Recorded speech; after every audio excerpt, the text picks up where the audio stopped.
हमारे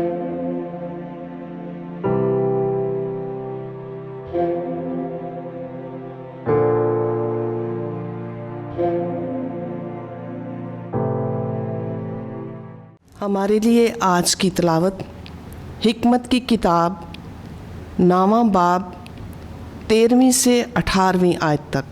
क्योंकि कौन सा इंसान खुदा की मशवरत को जानता है और कौन समझता है कि खुदावंद की क्या मर्ज़ी है।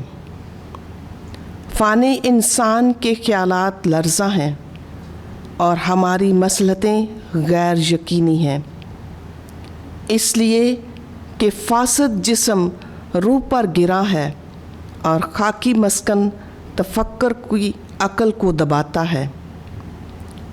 और हम मेहनत से ज़मीनी चीज़ों का कयास करते हैं और कोशिश से अपने सामने की बातों को समझते हैं, मगर जो कुछ आसमान में है उसकी बाबत हमें कौन इत्तला देगा और कौन तेरी मशवरत को जानेगा।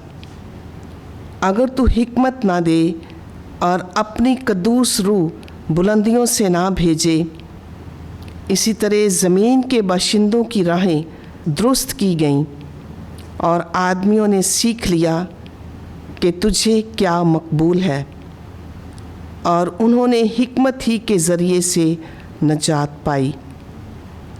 पाक कलाम के पढ़े और सुने जाने पर खुदा की बरकत हो। खुदा का शुक्र हो।